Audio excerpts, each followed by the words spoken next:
All right, thank you, Shepard, very much. We're going to start things off a little differently today because we have a nation in the middle of several strikes and protests.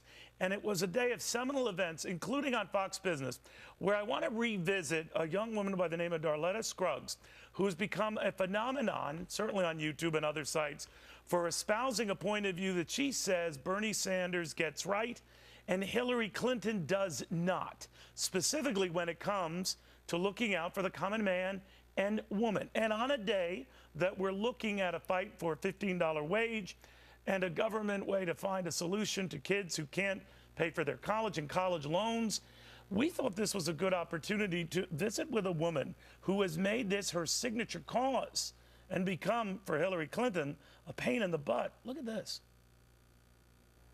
And she continues to do her job as a Wall Street-backed, anti-poor, warmongering, corporate trade-dealing candidate of the billionaire. All right, now, what I'm about to share with you is something I played on Fox Business and got a record number of emails, texts, however you want to define it. An online social media reaction, the likes of which we do not see that often on Fox Business, and dare I say even on Fox News. But back to Darletta Scruggs and why she got the reaction she did. I think she's a very articulate spokesman for that liberal point of view in all of her 24 years to say the system has failed her. But in exchange with me on Fox Business, I got to the notion, is it the system that's failed her, or does she expect too much of the system? And who's to blame? It began with taxes, and who should pay more to support her view? Darletta Scruggs on FBN. When we talk about taxing the 1%, and I did see the previous interview you did where you said the 1% is anyone making above $250,000 or more, I would completely disagree with you and what you think the 1% is. But when we say the 1%, we're talking about those that are making billions of dollars, particularly off of industries like private prisons. When we talk about the 1%, we're talking about Wall Street bankers. You want to go after the millionaires and billionaires. Let's go 0.01%. We're talking billionaires, not millionaires. Okay. Billionaires. We're talking to Rothschild. We're talking to Waltons. All right. We're talking to Koch if brothers. you raised the taxes on all those guys, you think it would pay for all of this stuff? But the higher, statistics shows, the higher you go up that economic food chain, the less they're paying in taxes anyway. So there is plenty of room to actually raise taxes. The 0.01% are not paying the same amount of taxes as a working class person is paying. And we need to acknowledge that. We need to also look at the amount of corruption that is happening. You were right about that, and you articulated well. But I'm just saying this. What I see is a great deal of creativity on some on the left to find great ways to get more money, to raise more money. But as you did, and you acknowledged about our debt in the beginning, we had our priorities screwed up. And that, too, I agree with you.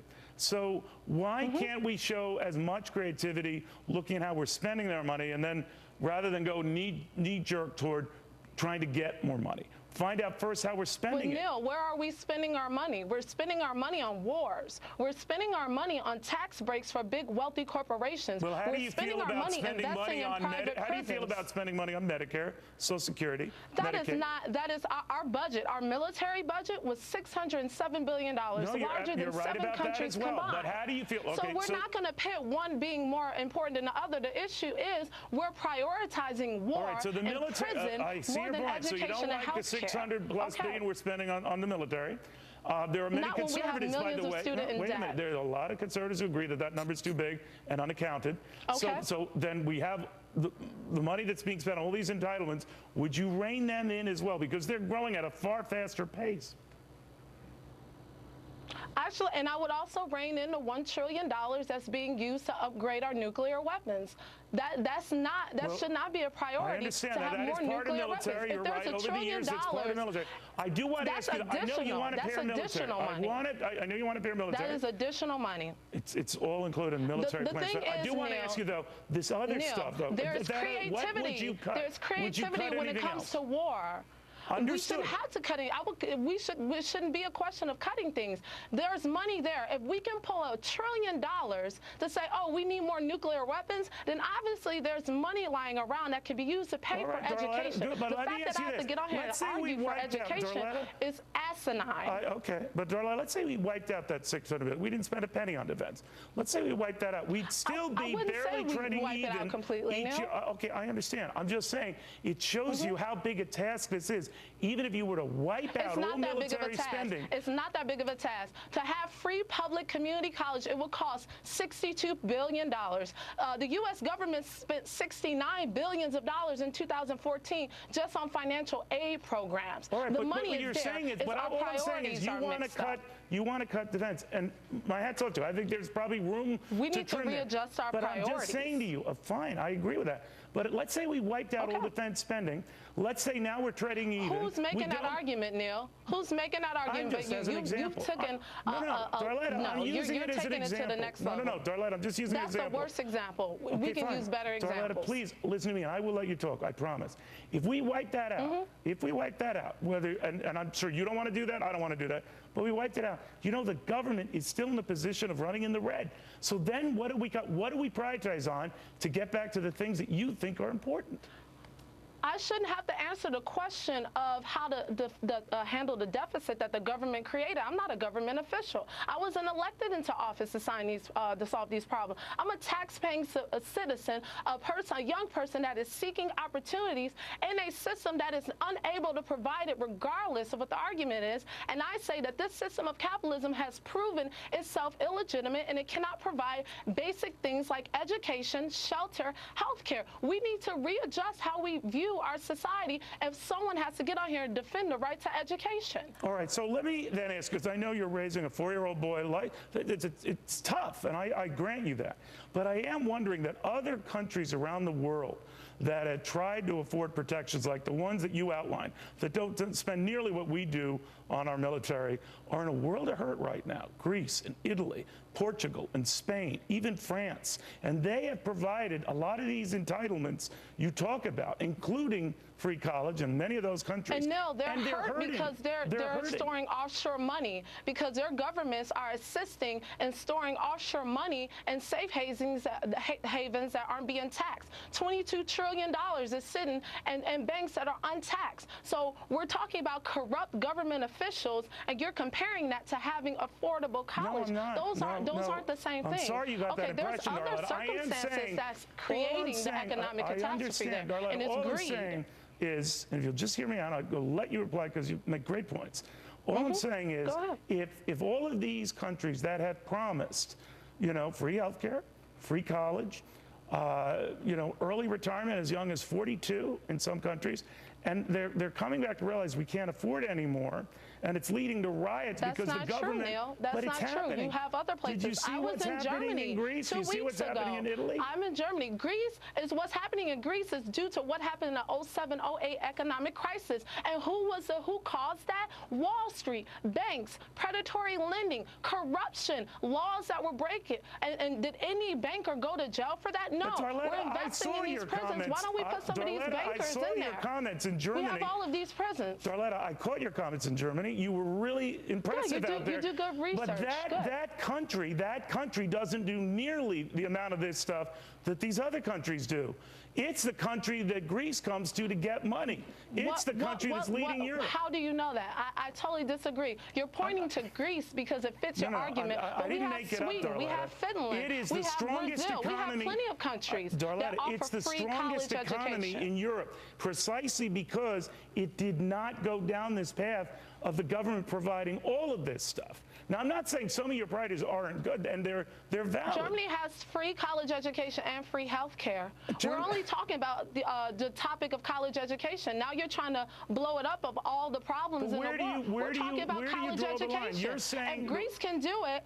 Can the U.S. not provide education to its citizens? Germany Is that what you're telling me in the United States? Germany that the provides United States cannot provide education to its citizens. That's what you're telling me now? Right, Is that what you're telling me? You don't want to hear it. I'm not preaching talking here. I'm just telling you facts. I'm asking you a question. Germany is the strongest economy in Europe.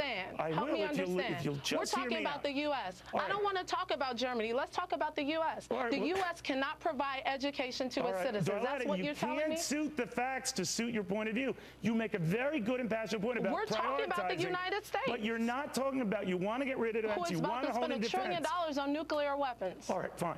But do you think Bernie Sanders is right to just raise taxes? You're refusing to answer my question. You're refusing to answer my question. You're saying that the United States cannot provide quality education to its citizens. That is the reality. Is that what you're telling me? No, I'm saying the United States can't afford, as things are now, to pay for college for everybody without paying through the nose and taxing a lot of people. That's the way things stand now. But I just gave you multiple ways that it could be paid for, and you agree with that. I agree with the idea we have to reprioritize. All I'm saying, Darletta, bear with me, Darletta. All I'm saying is, can we reprioritize to the point, first to address spending, before we talk about hiking taxes on anyone? We're talking about investment in prisons. That is one place where we can easily reprioritize. We don't need to be building more prisons. We have more prisons in the U.S. than degree-granting college and universities. That is a problem. We can invest that money that's being invested in prisons into universities that can educate young people. All right, Darletta. Do you not agree, Neil? I agree on one thing, and I think we're past each other here. We can reprioritize. We can set our focus. All I'm saying, Darletta, before we talk about raising taxes, let's focus on where our tax money's already going. No one said anything about raising taxes but you, Neil. No, you pointed to raising taxes. I follow you on YouTube. You talk about the rich and the banks.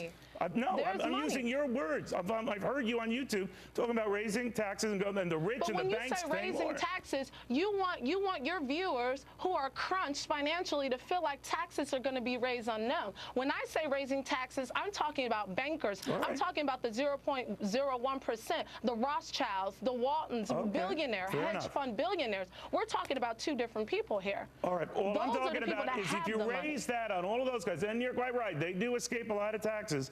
But even taxing to the full hilt isn't going to address everything you want. So the bottom line we agree on, I do agree with you on this, we can reprioritize. All I'm asking is let's reprioritize first before we decide on trying to give the government more money. Let's find out what the hell it's doing with the money it has, right? We know what it's doing with the money. It's giving tax breaks to the rich, and it's paying for war. Expensive wars. We know. I'm not confused. Maybe you should do some more research, Neil, if you're confused about where your tax dollars are going. I understand exactly where it's going, and it's not going anywhere in education because it's not profitable. We live in a system of capitalism where the idea is to make money. If it doesn't make money, it's not a priority. We need to restructure our society and how it's set up and reprioritize on what we value as important. And money and profits should not be more important than education and human life. And the fact that it is a problem. Thank you very much. All right, there's much more to that interview. We put it up on our